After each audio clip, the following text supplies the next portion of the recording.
All right, there it is. All right. Happy May 4th, everyone. May the 4th be with you. Um, we are not playing a Star Wars game today. We are still playing Legend of Zelda Twilight Princess. We got a pretty good progress last week. Played for about 3.5 hours. Got most of the way through I'd say about a little more than halfway through the first temple, the first forest temple. And we're going to jump back in right now and see if we can finish that up and see what is next. I don't remember what's next, so it's going to be fun. But first, we have to make it through the swamp here. And I have to remember how to play this game. There it is. All right.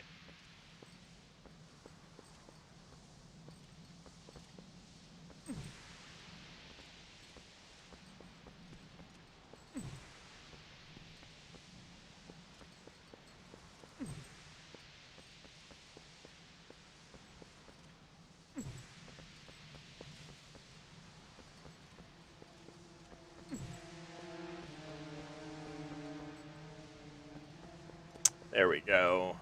All right, put the lantern away, and let's go.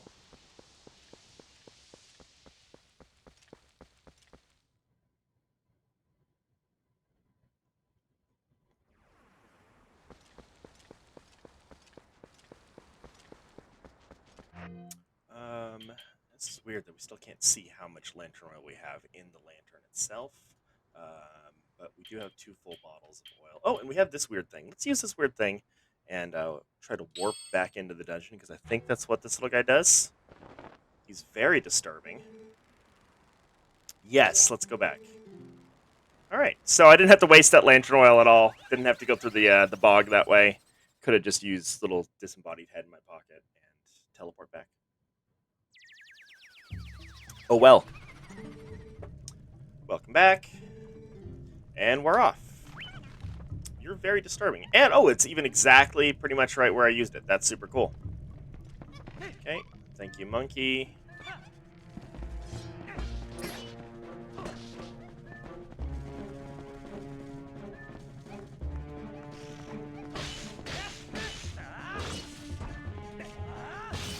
There we go. Okay. So, when last we played, we had just gotten the map, or we just gotten the compass, rather, so we can see all the little secret treasure chests that we haven't gotten yet. Um, and then the location of the boss, and the red dots right there, I think, are the monkeys we still have to get. So we have to get all the monkeys before we can get to the boss. Um, well, let's just start collecting treasure chests. I know we're not doing 100% on this game, but, might as well just explore a little bit. Just grab some treasure chests while we're still learning how to replay this, relearning how to play it. Because we do have the boomerang now, so we do have a major useful tool that we didn't really have when we first started playing this dungeon last week.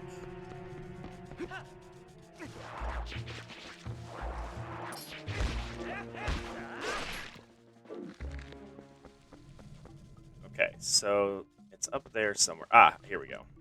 Now, can I use this like that? Like that? Hell yeah, I can. All right, and they explode, as all monsters do.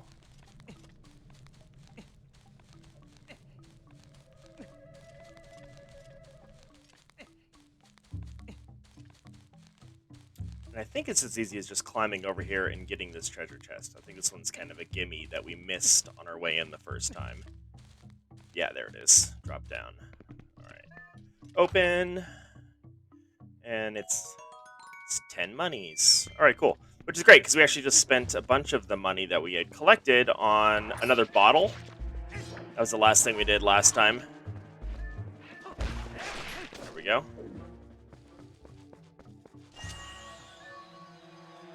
Oh, that's the wrong button, but it worked out okay.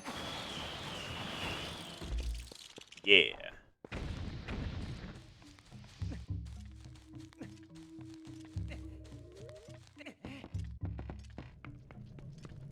All right.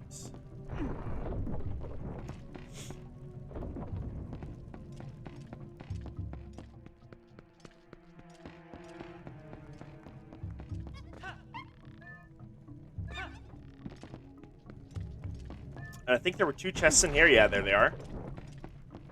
I don't remember what this room was. This is a weird one.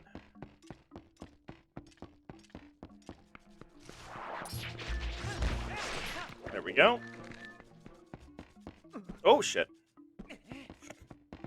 Okay, so the chests are... Ah! Oh, okay. All right. I remember this one. Oh, yeah, I see you. We're gonna do this. Haha! Spiders can't swim. Okay, so now this is a fun little puzzle, now that we have the boomerang, and it's a Z for Zelda. And if we're playing on the Wii, it'd be an S for Zelda. Not really. But it would be backwards. If you remember from my fun facts last week, this game was released simultaneously for the Wii and the GameCube. Which means that in order to facilitate the right-handed player controlling left-handed Link, nice, or rather traditionally left-handed Link, they just took the entire game and flipped it horizontally, mirror image. So that means anything that this right here, we're playing the GameCube version, this would literally be a backwards Z on the Wii. So this would actually just be an S or a 2, I guess. Not really either of those. It's not meant to be a Z for Zelda either. It's just that's how the puzzle works. But it is kind of interesting that that is one little quirky way that manifested.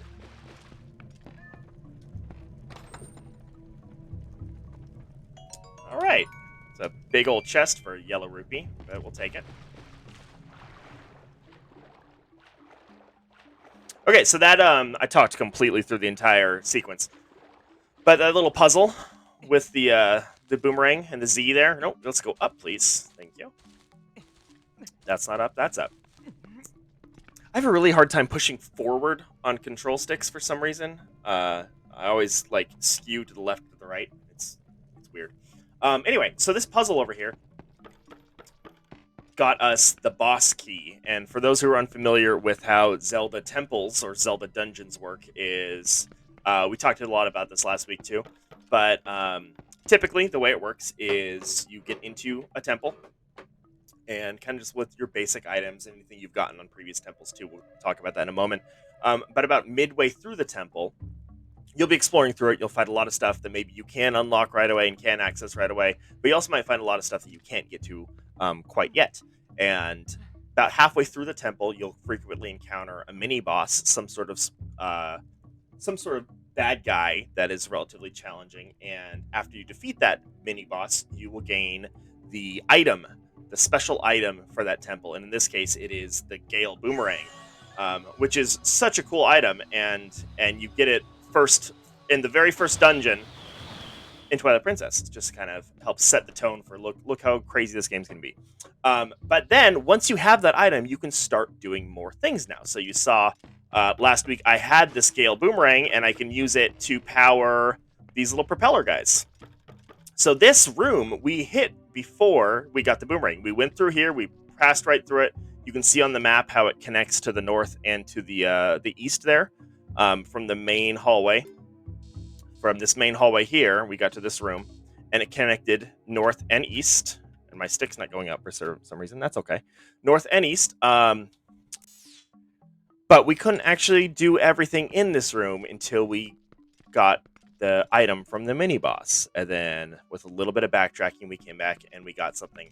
And it's another instance of where you see the locked door, in this case, this puzzle right here, and the chest functions as the locked door, and we see the locked door before we see the key, and the key in this case is the boomerang.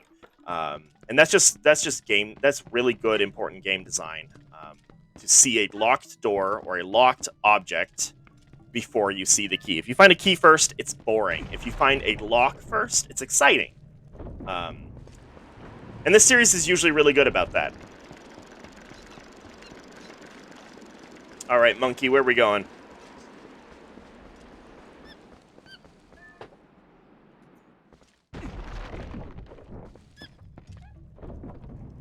Okay. Smash all the pots.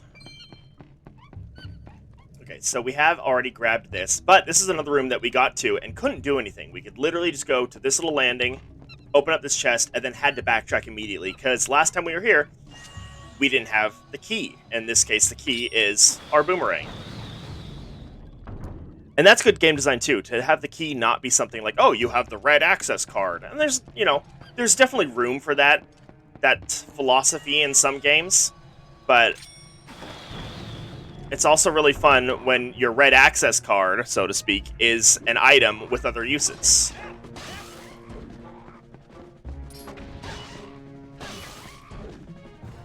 And you'll see that same philosophy applied throughout this game. I haven't played this in several to many years.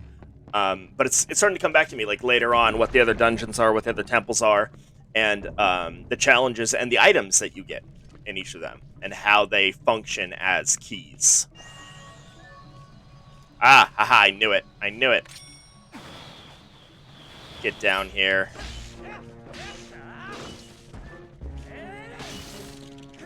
Uh-oh. Okay, I thought I was going to fall through that. Ew, it's drooling. Just cut all these down while we're doing this.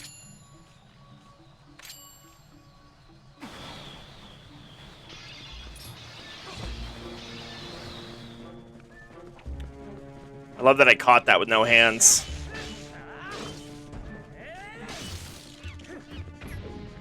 Alright. So there's a monkey somewhere. Pretty sure I have to go down here.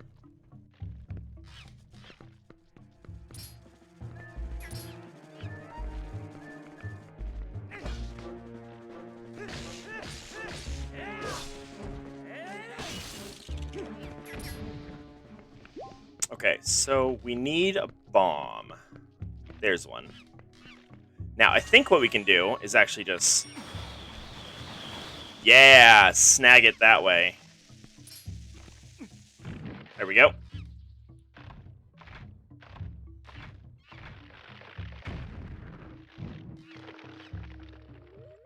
Cool. Twilight Princess does this funny thing where the first time you pick up a rupee of, like, greater than 5, so like a 10, a 20, a 50, the first time you do it for each play session. So if you are just playing, it's only the first time, but if you quit and then open it up again, it'll happen the first time again. It'll do this little, hey, look, you got a thing, even though it's like, all right, it's only a 10 rupee, it's only a 20 rupee. For some reason, it won't do it for red for the rest of the time. If it in a chest, it will, but like if it's just picking up off the ground, whoops, then it won't. Just kind of a funny little quirk of the game. All right, Monkey Man, how do I save you? And no. Okay, so I think I actually have to drop down from above. Like, there's that hole, and there's that one. So if we climb up, it's that one. It's the one to the north. Okay.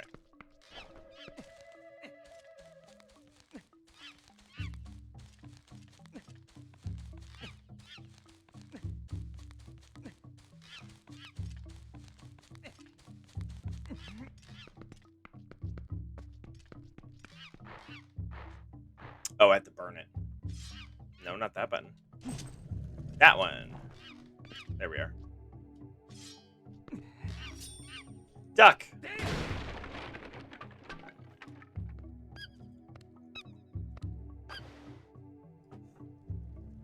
Alright. There we go.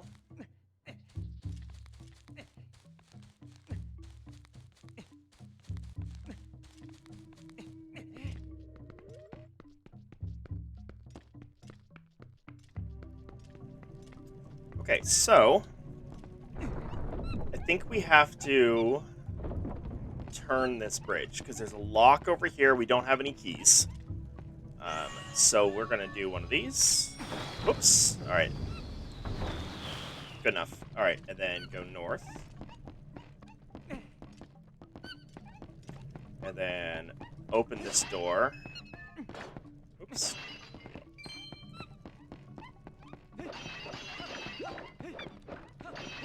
There we go. Oh, it does it for 5s too. Okay. So anything over 1, the first time you pick it up off the ground for that game session, it will say, "Look at you, you're doing great." Okay, so this is where the monkeys gather. So we need 2 more.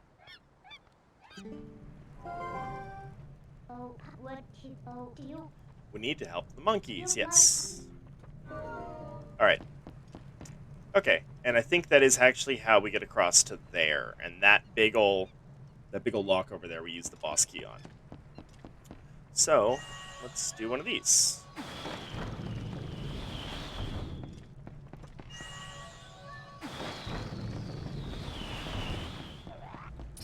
Come here, come here.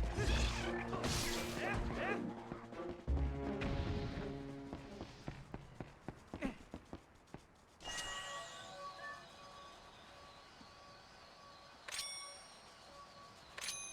I get all 3?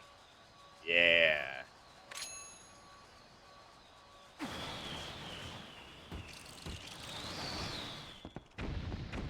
And the boomerang's so magical it passes right through walls.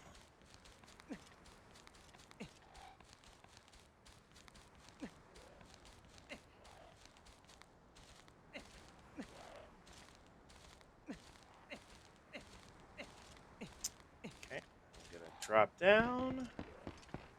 And then climb again. The climbing is... it's a little tedious. It's not my favorite.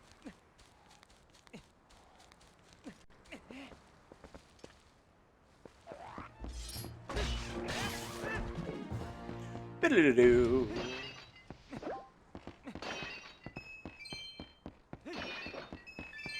And see, it didn't say, "Hey, you've got a rupee," when I picked the blue one there. It's weird. It's a weird quirk of the game.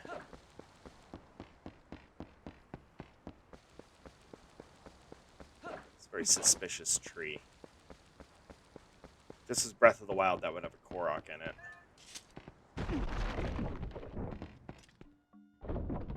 Okay, so... yeah, I saw you there. You didn't fool me.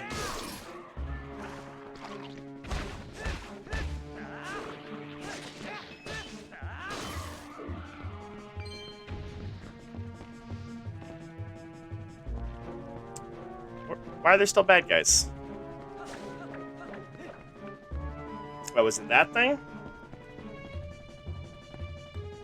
Oh, okay, I see. So here's a cool thing. These little bomb guys... hold on, let me, those little bomb guys with the legs. Before, we had to get up to them with the shield and bump them, and then they'd skitter and run towards us, and we had to bump them again, and then we pick them up.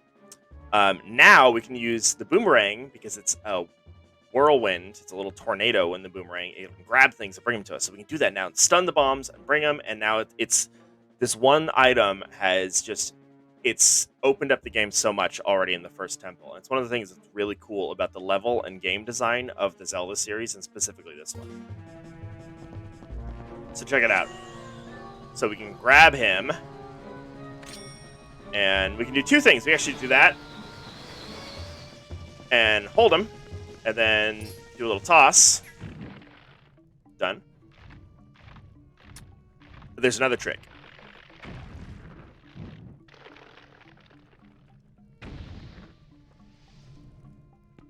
So the Gale Boomerang can lock up to 5 targets, and you can actually just not only pick objects or enemies.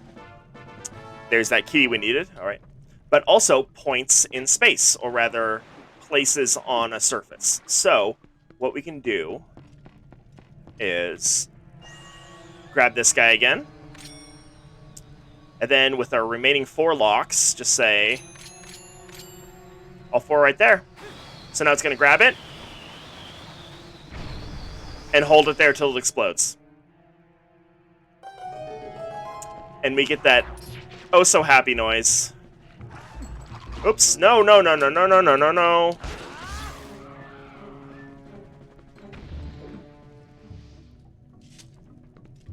Didn't mean to do that, but it turned out okay.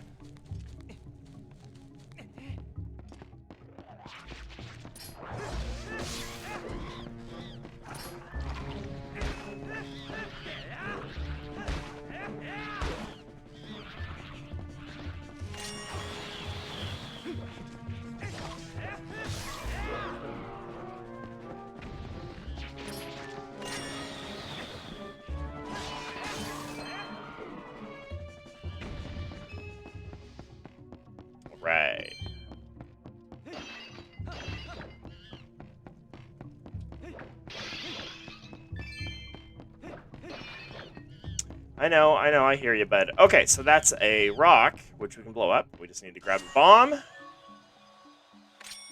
And can I just throw it over there? Sure. Nope. Alright, so it just accidentally blew up on there. So I think we gotta do this by hand.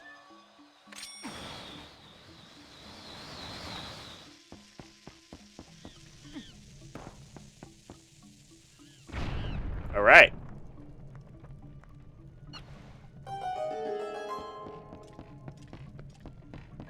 So we got that monkey.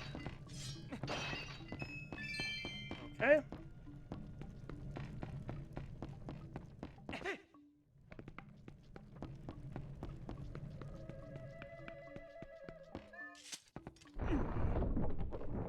Cool. Ooh. Accidentally had the controller on my desk. Hold on. Need to check something. Okay. Alright. Yes. Hello. Hi. Alright. Come on up. Oh. Ow. Is that all you wanted to do? Just climb on me to jump off? Okay. Whoops. Let's go back down.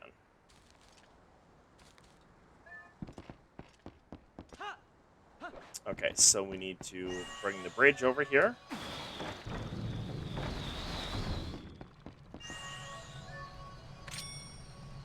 Let's do both of those this time. And then that guy once more. Okay, and now we can go back to over here.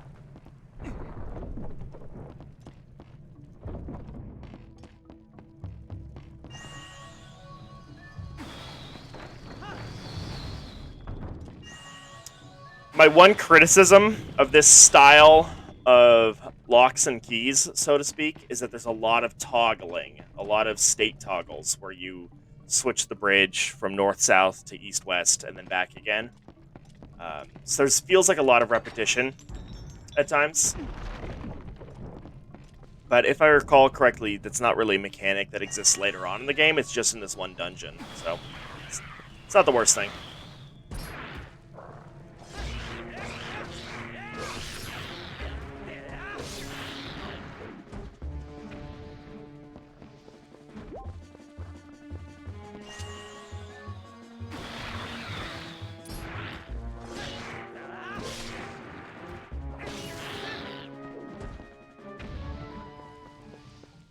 All right.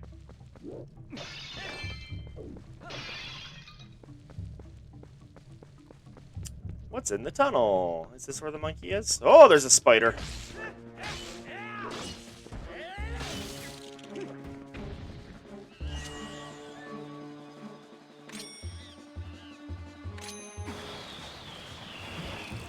All right. Don't need the hearts, but thank you.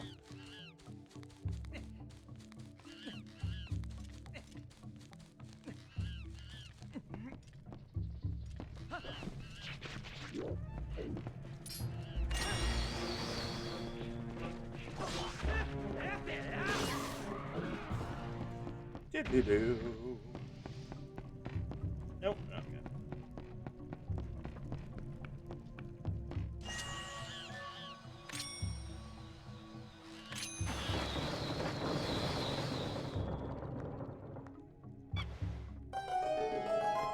Cool. All right, so we have all the monkeys. Whoa, almost fell.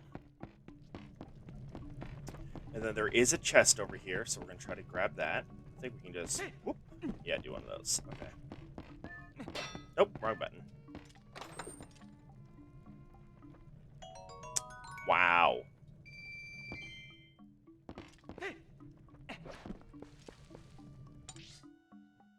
All right. And we are pretty much done with this dungeon. We just got to go and kill the boss. So that's pretty exciting. Okay. Just check some of my settings here. Yeah, it looks like we're doing good. Okay, cool. We're going to make a special concerted effort to keep my flippin' mouse cursor off of my stream. If you watch the VODs from last week, that's My cursor's on the screen for most of the time. So we're still learning. We're still getting used to things. That's the wrong way. There it is.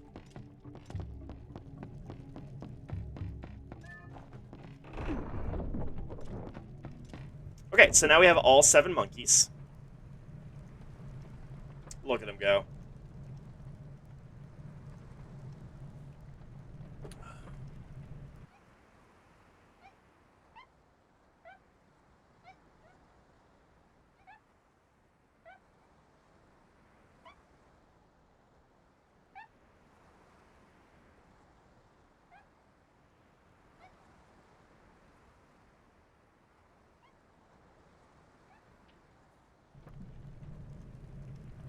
All right. So now we just gotta swing with them. Woo! All right, cool. Wasn't too worried about that, but you know, you never know. Okay, so traditionally, this is definitely the boss. You can tell because this lock over the door is definitely really crazy looking, much bigger, more elaborate than normal locks. And then also the purple dot right there says that's the boss. So traditionally, before the boss in each Zelda dungeon, there's these containers, usually pots, that can be broken or opened or what have you, and they'll have ammunition if you're at that point in the game where you need arrows or bombs or something like that. Hearts if you're low on hearts, and usually at least one of them will have a fairy. Um, so I want that fairy, and we need an empty bottle in order to get that fairy. So we are going to fill up our lantern. It's a little bit of a waste of lantern oil, but having a fairy, super useful. So we're gonna try to not fuck this up. Doing great.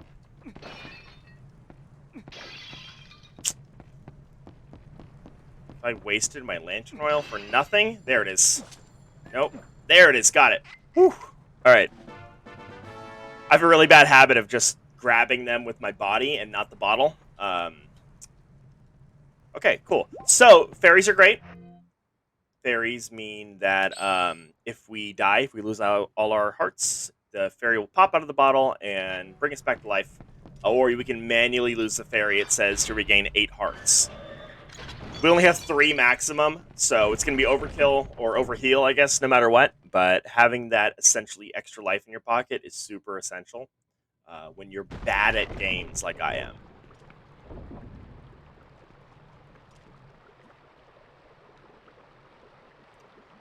I don't think this fight's too bad, though, so we're going to find out.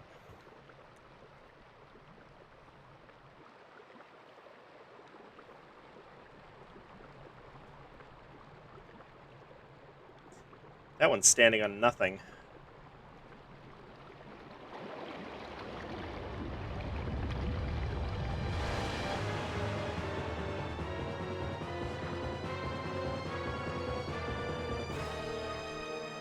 Twilight Parasite Diababa. Okay, so typically bosses use the key, the item that you got for that dungeon. And you can already see that's probably what we're going to have to do with these bombs. Ow! These bombs hanging out there. We can do one of those.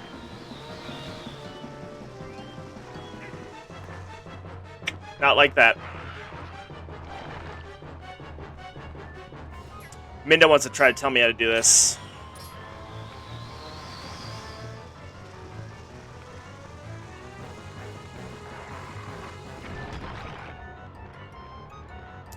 Alright, what do you want?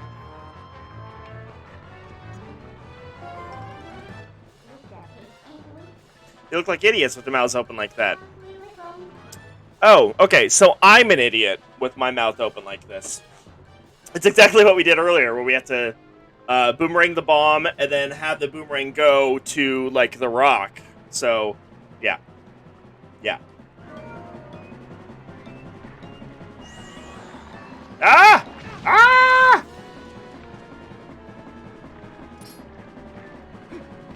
Okay. Let them do their thing. Yeah, hello.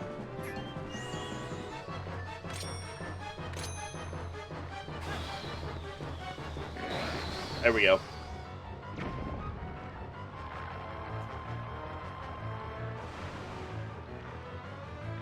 Okay, so that's one.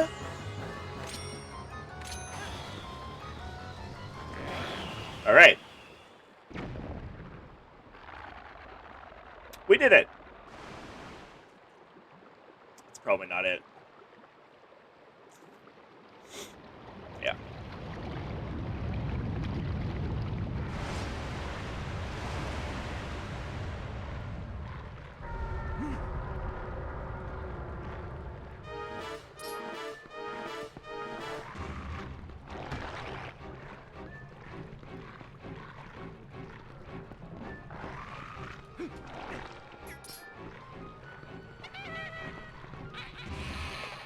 All right, there we go.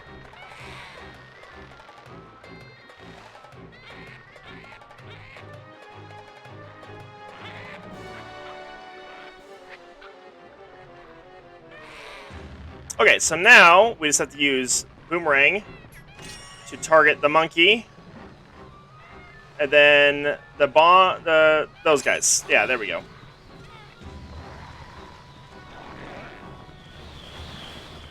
Just like that. Take out each of its little hands. Oh, shit. Oh, fuck.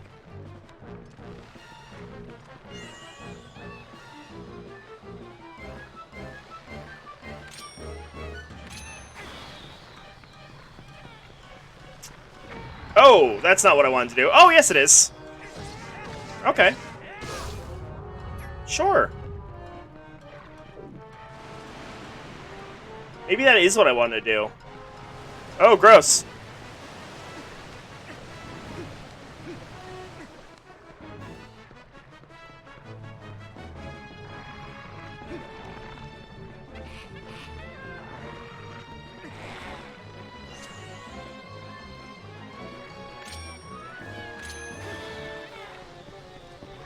Yeah.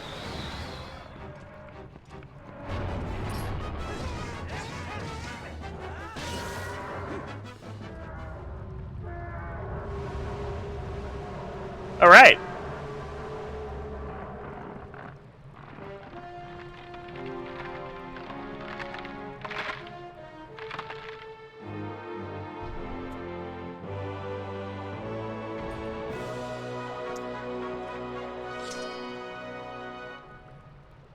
Cool.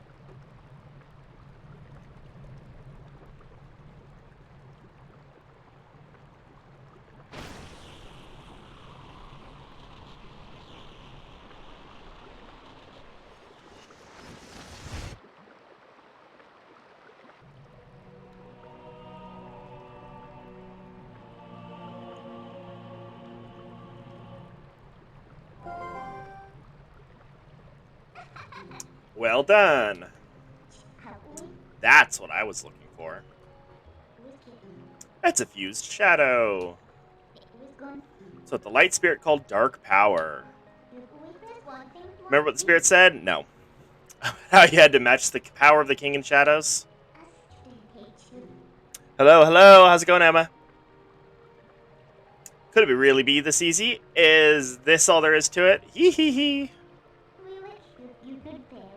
There's 3 fused shadows. The other light spirits have the rest. Well, you gotta find the others before I tell you anything more. You better find them. Let's go. Alright, let's go. Pick up the heart container that fell out of the thing. Okay, so here's something that I am terrible with in every Zelda game I've ever played. That portal she just opened, that happens every time in every Zelda temple. Traditionally, there's some sort of portal out of the dungeon after the last boss, and the last boss almost always drops a heart container. I have a terrible habit of stepping right into the portal and skipping the heart container. Happens in Ocarina of Time, happens in Majora's Mask, happened in this game, happened when I played Breath of the Wild. It's bad, so I'm going to make a concerted effort not to step into the glowing portal until I get the heart container. Because you can't go back. You can't go back. You lose it forever. Like, if I were just like, hey, let's go. But we're going to do this. There, now we have four hearts. Even though she says, hey, are you sure you're done? I'll be like, yup, I'm an idiot, let's do it. And, like, just fucking forget about the heart container. And then I'll see it sitting there, right there, and I'll want to restart the game. It's terrible. But we're not going to do that this time. We're going to be better. Yes. Okay.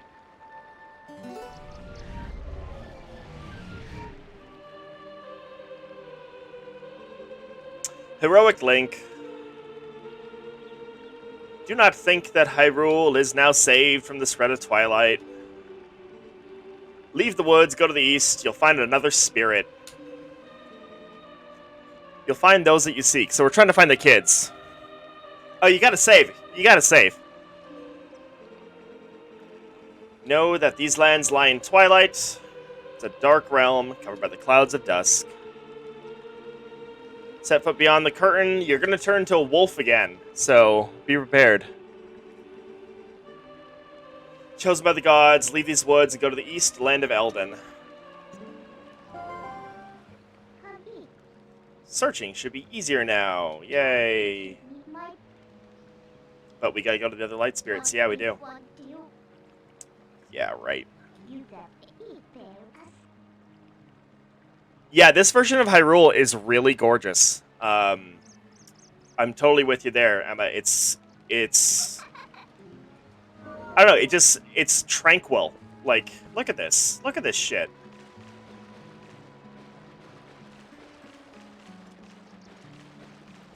The whole game has kind of this, not quite pastel, but kind of a muted palette, a muted filter kind of applied to everything.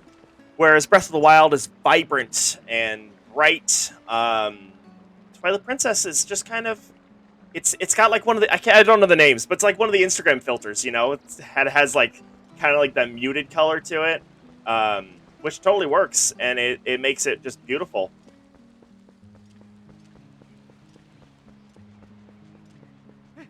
Alright, so that was the first temple. Oh, we should call Epona.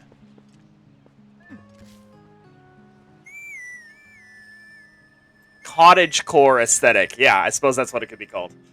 Nothing happened. Wait, where the fuck's the horse?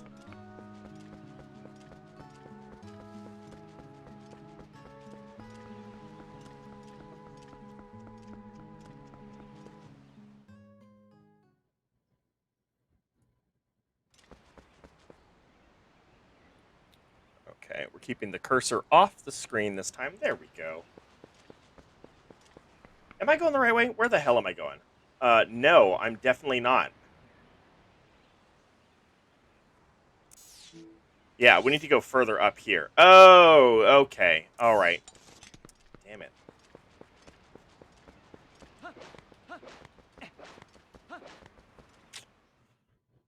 Whoops.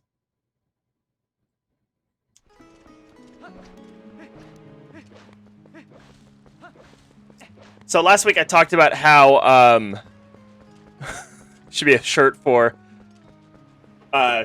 apparently, Emma, you said a bad word, so I have to approve that. There we go.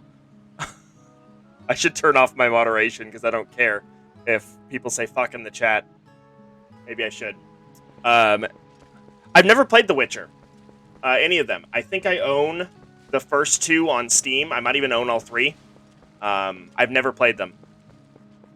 I watched the show. Yeah, it muted you for bad words. I watched the show on Netflix and I really enjoyed it. That's about it.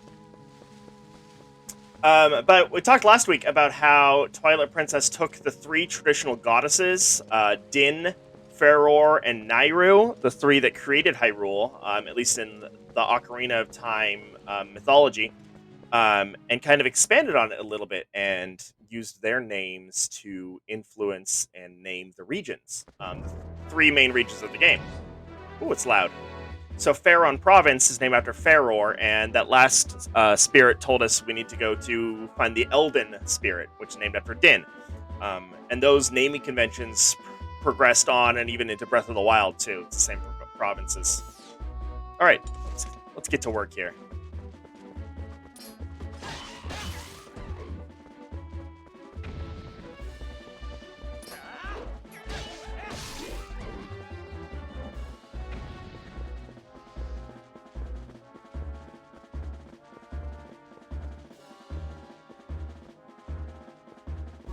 Hyrule Field.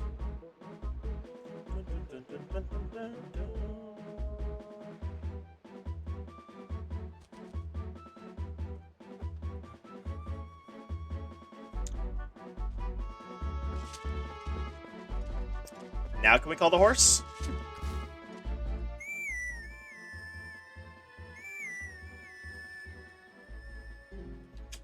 I don't remember where Epona is. Alright, do we have any kind of direction? I think Eldon's over here.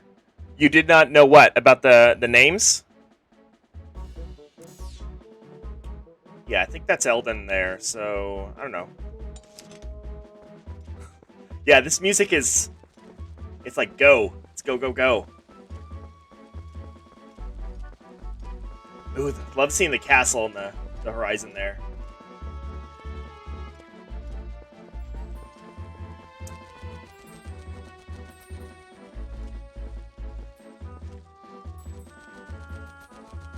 Come here. Come here. No, don't fly away. I gotcha. All right. So I thought that I had saw one of these earlier, but I don't know if I did. But this is the first one we got. So this is a golden bug. There's this weird little chick in Castletown that wants all these bugs. I think it's 24 total. I don't remember what you get. Probably heart containers. I don't know. Yeah. So I talked about it last week. We'll talk about it again right now. The three goddesses of Hyrule. Or Faror, Din, and Nayru. And they actually are all associated with 1/3 of the Triforce, the three pieces of the Triforce being power, wisdom, and courage. So Din is power, Faror is courage, and Nayru is wisdom. So when you have Zelda, Link, and Ganon as the three bearers of the Triforce, they each have a bit of the goddess's power in them. And they change the mythology from game to game. That is what Ocarina very explicitly lays out. This is our kind of a history and mythology of how the world was created. There's a whole cutscene on it. We might play that sometime in the future. It's really fun. But this game doesn't have that as explicitly. It refers to the gods and light spirits and that sort of thing. But it takes those three names, Faror, Din, and Nayru, and uses them in the game still, but a little bit different. So Faror is the goddess of courage, and she's usually associated with the forest and that sort of thing. So the Faron region here in Twilight Princess has the Forest Temple, whereas the Eldin region, which is has Death Mountain, has the Gorons, that is traditionally Din's realm. And then Nayru is the goddess of wisdom, traditionally with the Zora and the water and the lakes and stuff like that. That is the Lanayru region here in Twilight Princess. And then those provinces, those regions carry on into Breath of the Wild 2 and get expanded even further. The Zelda games are crazy intertwined. There's so much mythology in the weird, convoluted timeline. There is an official timeline now, but it's all over the place, and I'm still not sure what's correct. And a lot of it started as kind of like Easter eggs almost, I think, not quite a full one, start A to Z kind of timeline. But I think it has turned into that. It's pretty cool. Anyway, we got a bug. Let's go.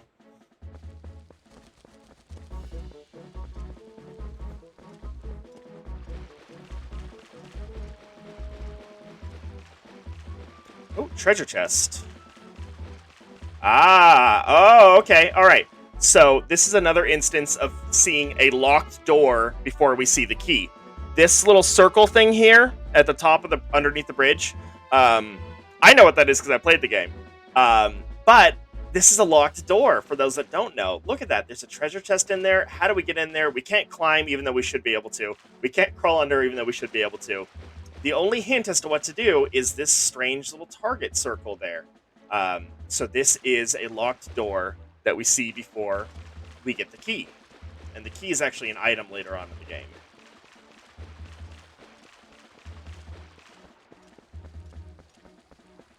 Can I sneak up on this guy? Nope.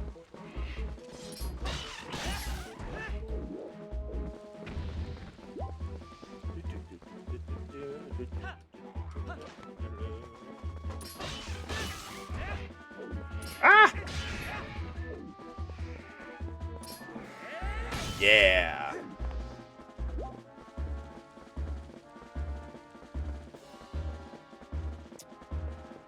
Yeah, not the boomerang. Not yet.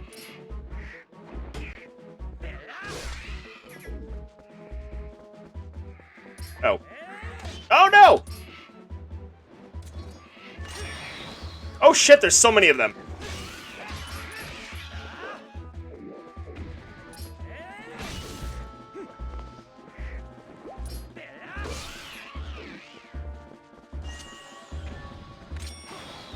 Come here, come here, come here, come here. Damn it.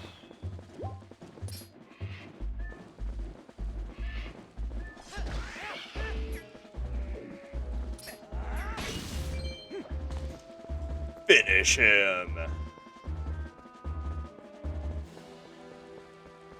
Okay.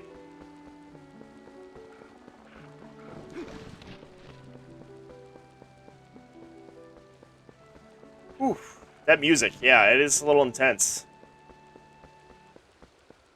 So I see some goblin archers over here. Oh, they're actually not archers. Right in the nuts.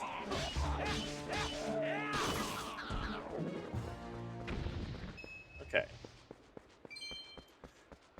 So another locked door. We can't go that way.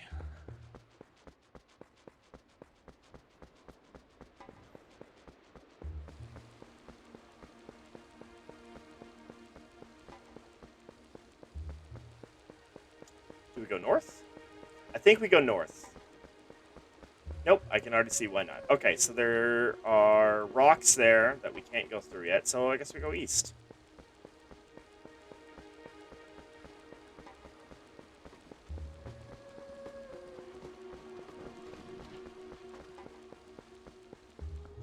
Is this guy following me? He is. Where are you going? What a dummy.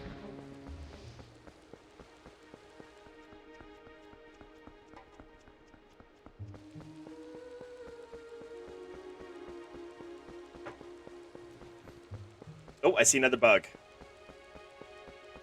Skeleton dogs. No! There we go. Explode into money, please. Okay, so I think we can get the blue arrow. Ooh, words are hard. The blue arrow marker on the map. Okay, so that is the last. So you see how there's like this. I'm trying to point. I'm pointing at my screen, and that doesn't help you at all. But do you see just to the left of the blue arrow marker how there's a little bit of the green that's exposed there? That little green that's been exposed is technically like the next screen. It's like the next area. So the blue arrow means we passed into that area, and then came back. So the blue arrow on a map is the last other region we've come from. I'm not explaining this very well. But if we hadn't gone over there, the blue arrow would be at the very bottom of this map. You can see where it's kind of glowing, the very bottom of the little tail there. It shows like, hey, this is the last door you came through, essentially. It works better in dungeons when it's the overworld like this. It's chunked into weird sections. But that's what the blue arrow is. So it's saying like, hey, you came from there. Even though we didn't really come from there at all, we barely went over there. But the amount that we went over there was enough to say, you're in a new section now. And when you come back, you're coming from there. Okay, I think we can grab this bug with the boomerang. So we're going to try that. Yeah, there it is. Come here. Nope. Damn it. Bug didn't like it. Can we chase it? Yes. Okay, careful.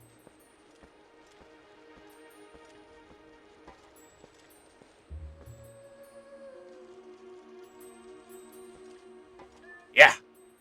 Got it. No, not where we need to go. Okay, we got a beetle. Now the beetles, how do we look at the collection screen? Not like that. Is it here?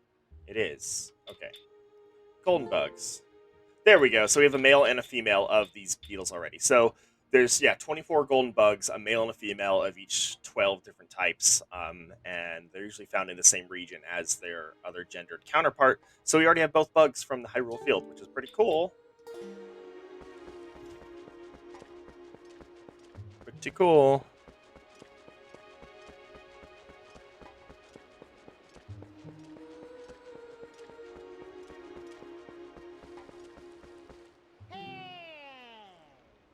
This fucking guy. All right.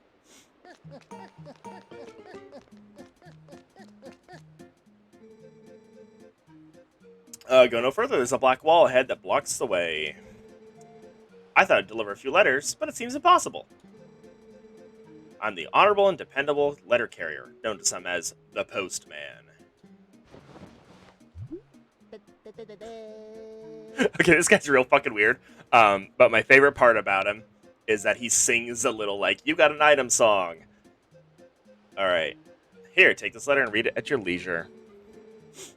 He's actually so another common theme in Zelda games is that there are characters analogous to each series, or like they're analogous to other characters within the different games. So this Postman actually comes up in a couple different games as similar characters. It's kind of almost like Final Fantasy at times, with like there's almost always a dude with an airship named Sid, but it's not the same character necessarily. In the same way that Link is in every game, but he's not the same Link usually.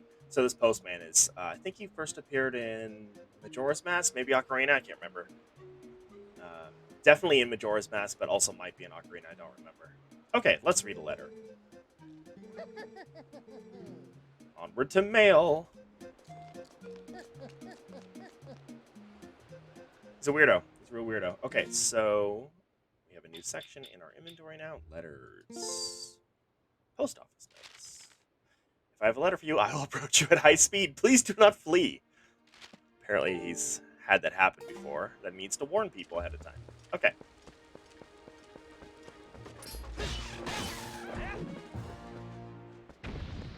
There's no problem. There's no problem.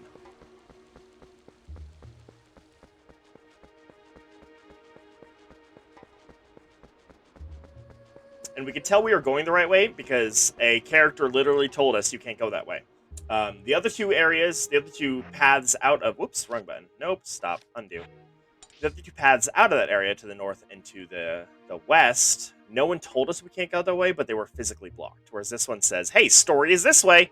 And Emma, you see now the blue arrow now shows that we've left this main area here, and we're moving off to the east.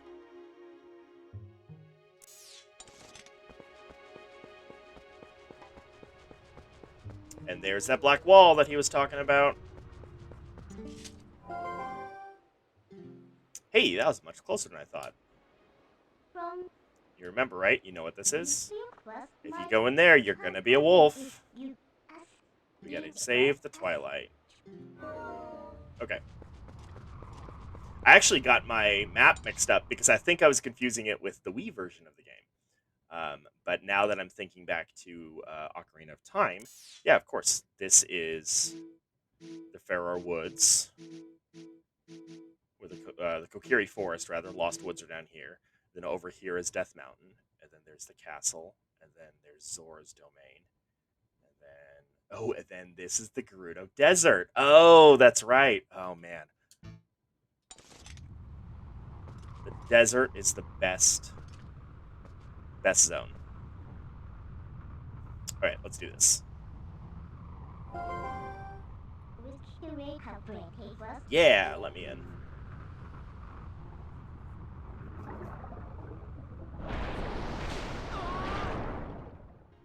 Yeah, I think Twitch is acting weird too, because it keeps showing on my screen like "Welcome to the chat room," "Welcome to the chat room," just a ton of times. So something's going on. I don't know.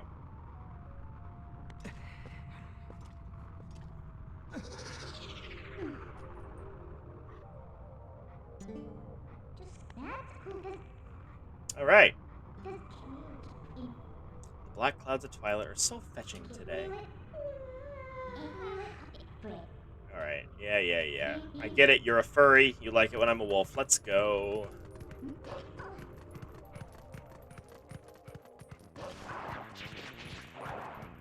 What is that?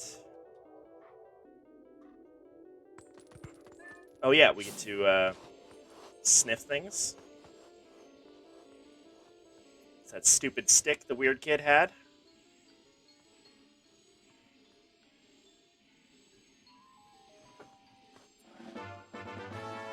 You learned the youth scent. Youths. Hone your senses.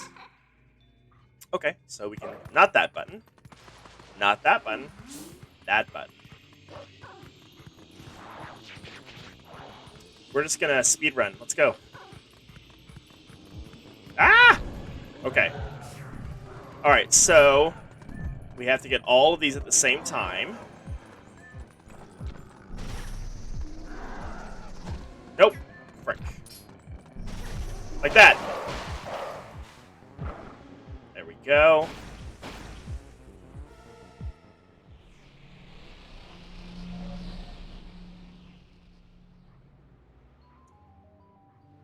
Oh no, where's the bridge? That's strange. You done messed up. Yeah. Ugh, what a pain. You, get your map out. Okay, this is actually a really fun little... It's not like a difficult puzzle, but it's kind of a fun little mechanic they introduced in here. So, the fast travel is in-game as teleporting through the Twilight Realm, but Midnight can also teleport objects and items through too. Provided they're by one of the fast travel points, because it's a game. Alright, yellow arrow is where we are. We knew that, right? Yes. And there's the fast travel points. And then in those woods we came through, yeah, it's got to be around there. So in one of these sections, I think it's this one. Let's test it. Literally has a bridge.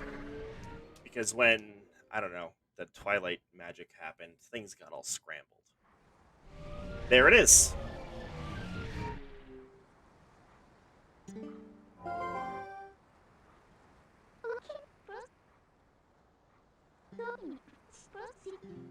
Most people can't leave. You better be grateful. Yeah. Yeah. Alright. It's your job to look for the bridge. Look hard. This is like a fucking Dora the Explorer episode. Like, do you see the bridge? Where is it? It's right there. It's right in the corner. It's right up there. Where's the bridge? Where's that confounded bridge? Alright, it's perfect, don't you think?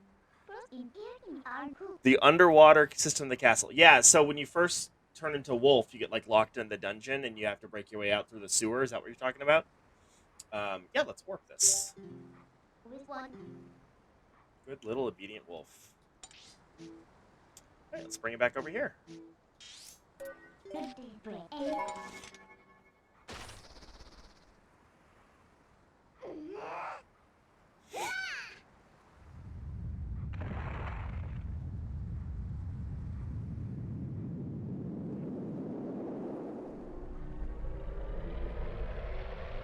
One of the quirks of the HD version of this emulator that I'm using is that it doesn't render all the particles sometimes. So, like, the bridge shouldn't have just disappeared. It should, like, turned into little pixels and gone up through the portal.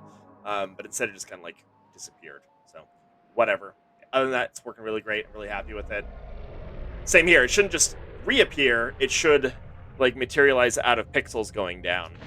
But that's fine.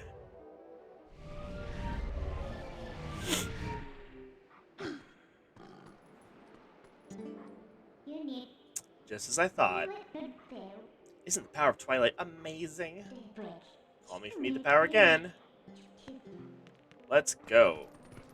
Let's go this way. Okay.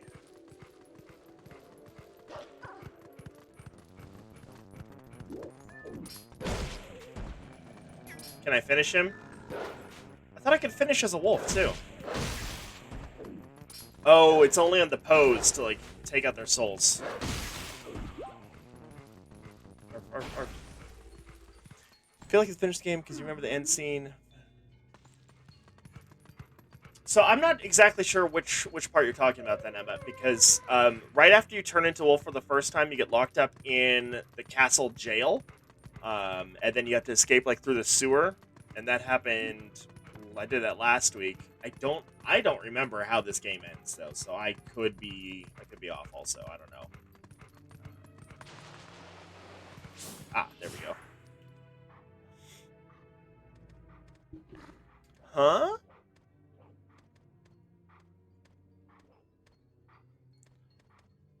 And I'm actually not 100% sure. Let's get that cursor off the screen. Not 100% sure that I'm going to finish this game on stream. We're going to see how much progress we make. Um, online, it said it takes like 30 hours to complete it and like 40 to 60 to 100% it. Definitely not going to 100% it. Um, but we'll see. We'll see how far we can get.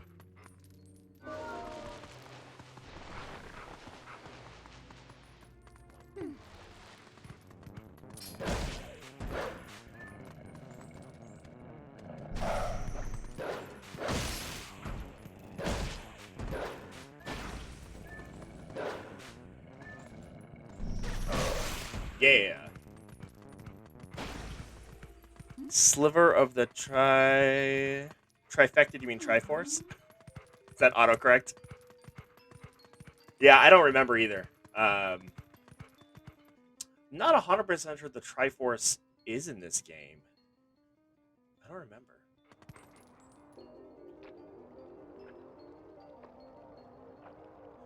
Yeah, no, this is a long one. There's a lot to do in this game, and especially if you try to 100% and get all the bugs, all the heart containers, all the upgrades, it's quite an ordeal. Okay, so I think this is gonna be easier if we take out one of these first, rather than trying to do all three. So we'll do two, because if you leave one alive, oh, there we go. They resurrect all of them. There we go.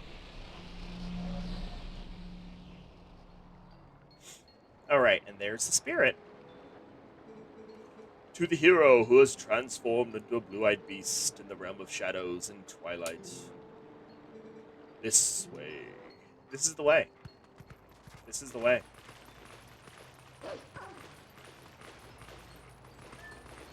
Speak. I am a spirit of light. Hero chosen by the gods.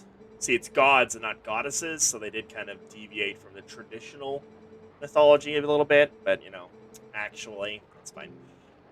Gather the light stolen by the shadows. Vessel of light.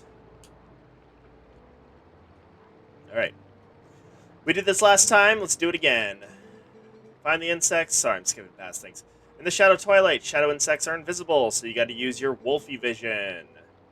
But I'll put them on the map where they are. Be careful. Alright, let's do it.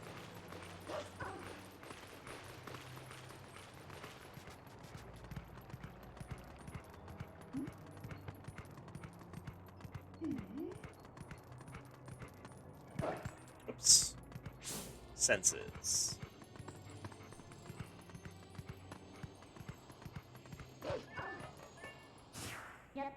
Hey, you can climb up here. Hey, thanks. Alright, I think... Ah! We can just fall right in.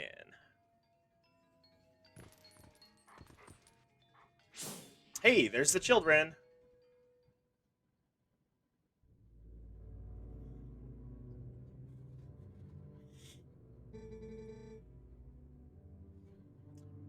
Cripes, I don't see those black roots anywhere. Keep alt-tabbing and having to go back. There we go. Alright. They gotta be hiding somewhere, waiting for their helpless little prey to come out. Then they'll feast. This guy is not good with children. We're safe as long as we remain in here, child. Be at ease. Oh yeah, I wonder if the monsters out there agree with you. They sure didn't seem impressed by my bombs. This guy's a jerk. Once they attack, it's over. Or Remember the lady from the general store? Just one of those things attacked her, and a whole gang from the town went to save her. And what happened? She was already gone, and there were 2 monsters waiting. You connecting the dots? That means if they get attacked by them, then we'll be... bards.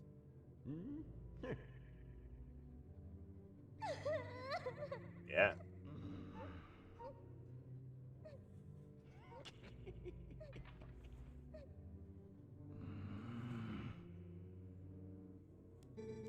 Look, Renato. Renato? All I mean to say is that it's risky here, too. Ain't you got someplace we can hide? There is a cellar. Don't like how he crawls, it's weird. You got a cellar? Where's the entrance? The entrance to the cellar is designed to open when all of the candles have been lit. It's a very elaborate escape room. I would not do that. When Father instructed me to secure the cellar, I saw insects like beasts outside.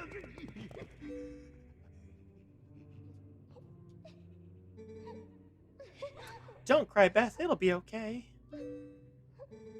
Link is coming to save us all.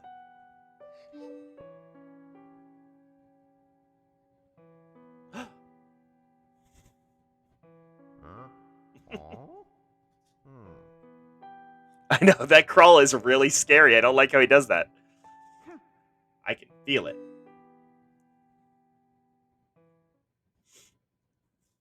Alright.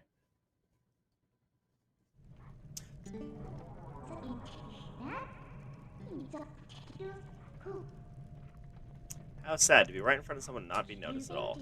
You're chosen by the gods, only that keeps you from turning into a spirit, or worse, a monster. No one knows what you've done. Minda's just trying to, like, start shit. Don't fret over Zelda, she chose the state of affairs after all.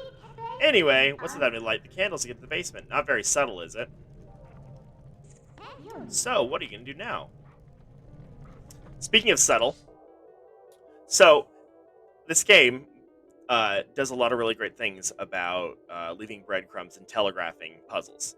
So, in that cutscene, there was a lot of stuff going on, a lot of really freaky crawling by that one jerk character.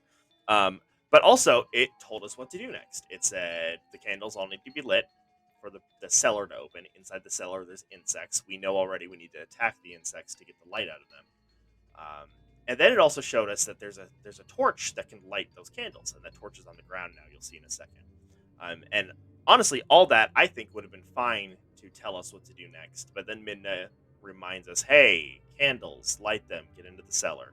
And it does all that without saying, like, new objective, light the 4 candles, and like a little checkbox kind of thing, and like, you know, pointed arrows and glowing trails, and it already has a lot of those. But in this case, it's still letting you kind of figure out the puzzle more or less on your own, because it laid it out in a very clear manner what the puzzle is and how to solve it, while still letting you connect the dots. This game does a really good job of treating game design like a, you know, connected up book, like a coloring book, rather than like literally instructions on what to do, which I can't think of a good metaphor for right now, so we're just going to call it that. Pick up! I like to like both ends, because then I feel like I'm in a circus. Oh, and I missed already. And that's why I like both ends, because when I fuck up, I can turn around and do it again. There we go.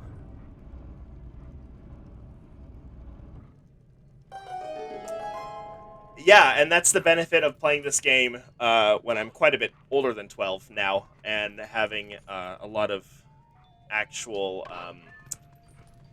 behind-the-scenes game design under my belt now, too. Kind of start to see the patterns of it's telling you what to do without telling you what to do, which is really cool. Like, it's an art form, because there's... Oh, fuck. There's a lot of games that don't do that well. A lot of games will literally just... There we go. Lean on that crutch of, like, new objective, kill 10 boars. I talked a lot about this last week, too, but, I mean, that's fine for some games. That works. That's what those games are and what they require. But for games like this, where it is more about the storytelling and the ambiance and the world and level design as part of the story, it's important to be a little more subtle about it, while still not. What the hell am I doing wrong? There we go. While still not. Oh fuck! I can't do two things at once. Okay, let's get out of this fucking hole first. All right, here we go. There we go. All right, I forgot my train of thought now. But what it holds your hand without making you feel like your hand is being held, and that's the important thing, and that's a tricky balance to achieve. Okay,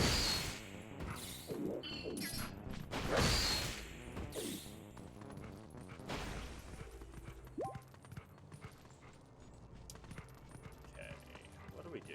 Oh, there's a bug in here. Ah, there it is. Nope. Come here. You're right there.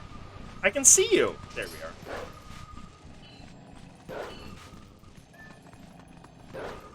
Arr.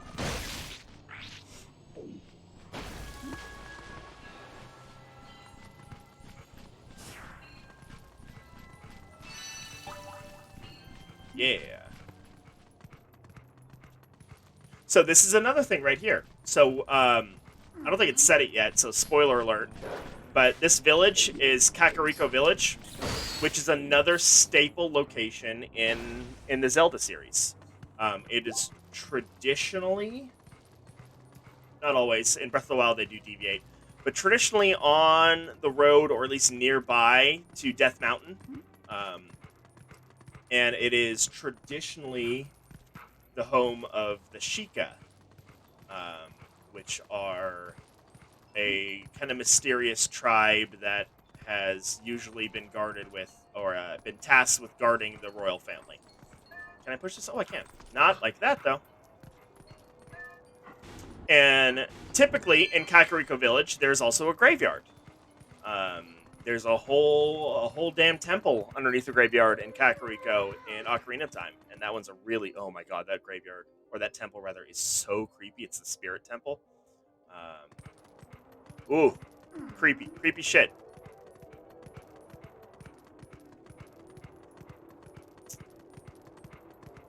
So it's kind of neat once you start playing a lot of the Zelda games, and you see those parallels between each of the games. Like, oh, that's this version of Kakariko Village. I love it. There we go. Okay, so I think there's one inside this building. It looks like. How do we get in there? No, not you. Go away.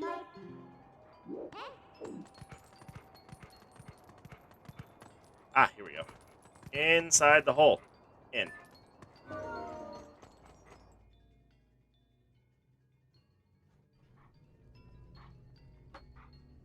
Okay.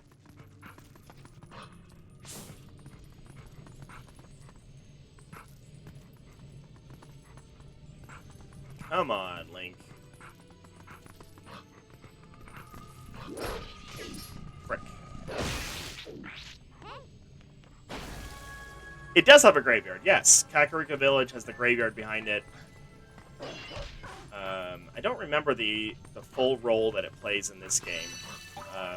But in Ocarina of Time, Kakariko Village's graveyard has a temple in it. God damn, pick up the thing. There we go. In Breath of the Wild, I don't think the graveyard really does anything. This is the fairy fountain that's nearby. Oh, I can't go out the door. I'm a dog. How do I get out? There it is.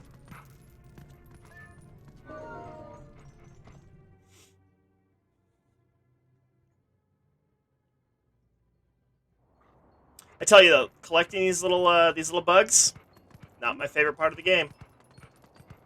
Definitely not. It's kind of the point where you get to start doing a thing in a game. You're like, sure, wish I was playing the real part of the game. It's fun. It's fun because it's oh man, it does that mechanic where you explore an area more than once, which is kind of fun sometimes. especially when you explore it as one thing and then again as another. But yeah, not my favorite. That's okay.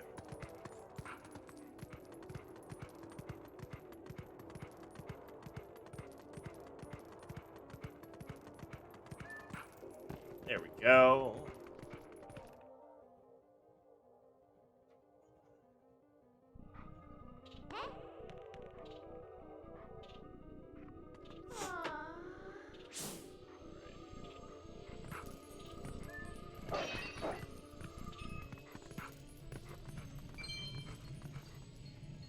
Oh, okay, so there's a bug inside the stove that I can't get to, but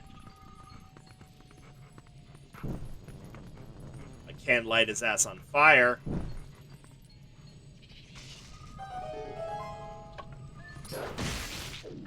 Smoke him out.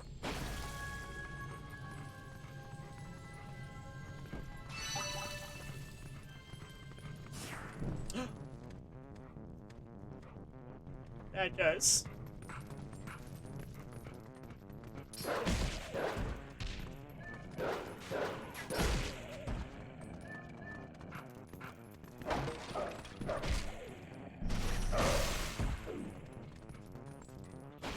There we go. Can I open a chest as a dog? Can dog open chest? Dog can't open chest. Where does the dog put the money? Dog doesn't have pockets.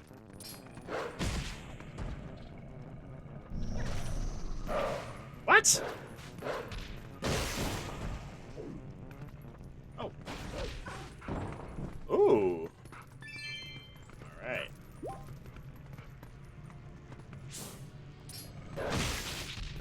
There's one. Cool.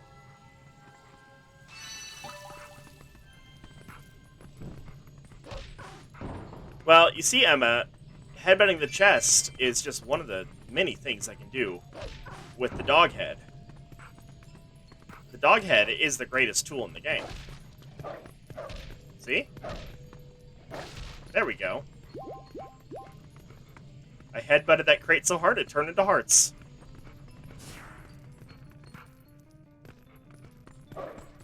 Ow. Okay, alright, settle down, Lake. Jesus Christ. I love how I'm saying that as if I'm not in direct control of this character.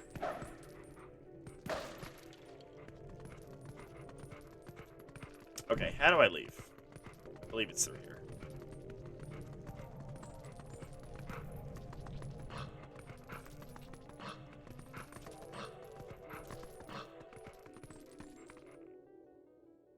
Yes, walk into the void. Okay, so we have... Oh, man, a ton of these things more. Okay. Let's go this way, I think.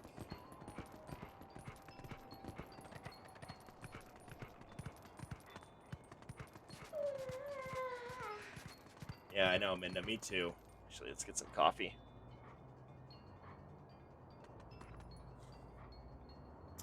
Yes, I wonder how hard I can headbutt this, the game developers. Well, we'll give him the hearts. He's gonna need them. Yeah. Well, you know, when all you have is a hammer, every problem's a nail. And when your head is the hammer, well, that's... Oh, shit. Oh, wow. Alright. Dog can survive heights. That's cool. Stop. No, I don't ever want to talk to you, Minda. Okay, so... There's a bug in here somewhere.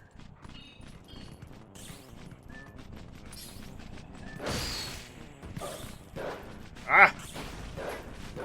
Ah! Cool.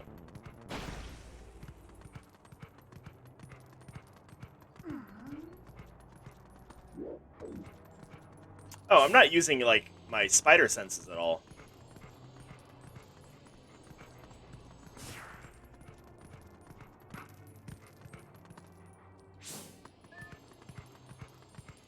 Wait, what was that? Oh, read. I don't want to read.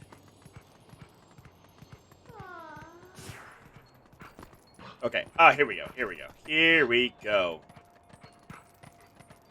Now we're getting somewhere.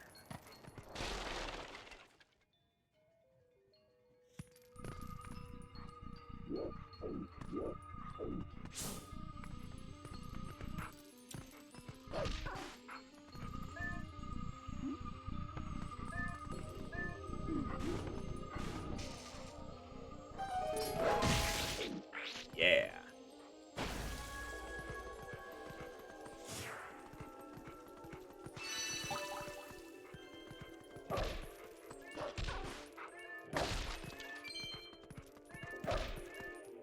What? I can't headbutt those down? Damn it. My entire toolkit. Let's get out of here. Yeah, I'm done. Ah, right, because there's no other way out.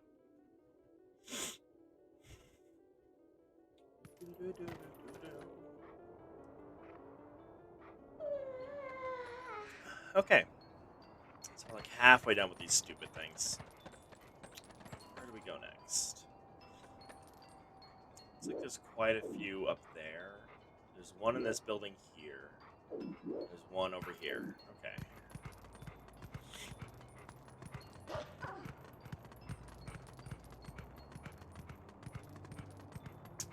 I don't know if I can go this way yet. We're gonna find out. Yeah, Minda was like, okay, alright, buddy. We should go.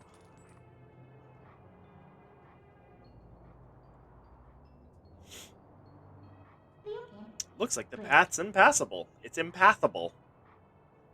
But I can get you up there if you want to go. So that it's not impassable.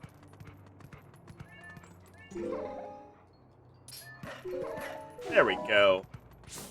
Oh. Okay, we're going to talk a minute about Goron design, because look at this dude. He's so cool. The Gorons in Ocarina and Majora's Mask were kind of like derpy cartoon characters. The Gorons in Twilight Princess, badass motherfuckers. Look at this dude. He's made of rock. He's got tattoos. His nipples are rocks, I guess. They're super cool looking, and they roll up like a Sonic the Hedgehog, which is pretty neat. Yeah. Oh, we should listen to what he has to say. Hi. Why do I have to stand guard? The ladder's destroyed, so it's not like any humans will come up. Then what's with the elders? If you have a problem with the humans, maybe they can help. You should ask. It's better than suffering for the sake of pride. Alright.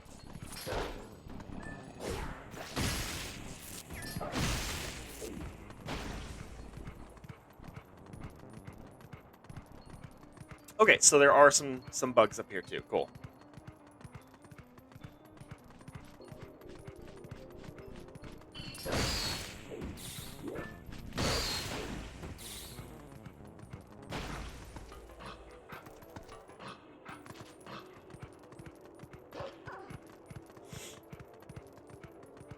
Oh, yes. All right, cool. I'm so excited now. We get to sing.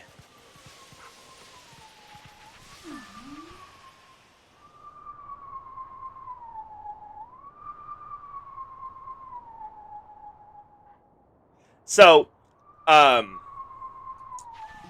make him stop for a second. We talked last week about how the ocarina in Ocarina of Time was used to as like a little mini game kind of thing throughout the game, um, in that you can use it to play music, and it's kind of your spellcasting mechanic almost, because you can use it any time to play certain notes, which have certain effects, whether they're teleporting you to different areas around the world, or they are speeding up the time of day, or rolling back the time of day, doing stuff like that. Wind Waker had a similar thing with the baton, where you can use the baton to change the direction of the wind, actually teleport, do stuff like that. And Twilight Princess doesn't really have an at-will spellcasting mechanic in the same way with a mini-game component, but it does have these little standing stones, which are another staple of the Zelda series I haven't talked at all about yet. But the standing stones in this one have the Sheikah Eye on them and a hole through them where the wind whistles. Um, yeah, the and you actually get to play the music by tilting Link's head up or down, and he howls along with it. And the music, all the songs, the little whistling wind songs, are references to previous Zelda songs, which is really fun. And in fact, the little whistle with the grass that you called your horse with is also a reference to Ocarina of Time with the opponent's song. And this song, let me listen to it again.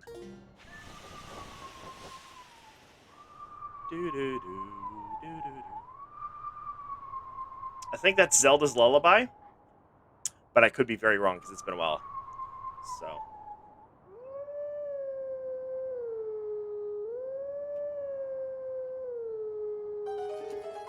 yeah. I like how he does a little spin like he's a good dog.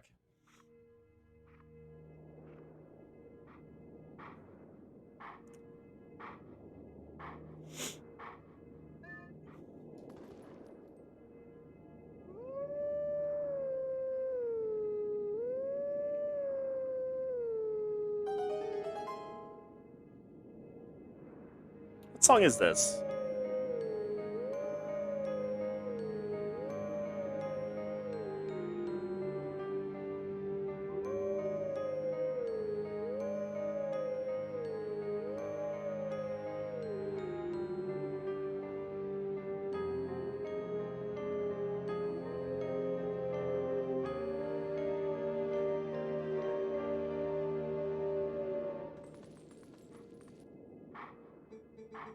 Let teachings of old pass to you. Take sword in hand and find me. Really feel like that should have rhymed. That's okay.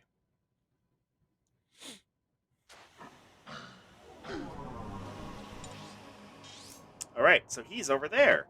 We're going to take a very short break. I'm going to get some more water, get some coffee maybe. I will be right back.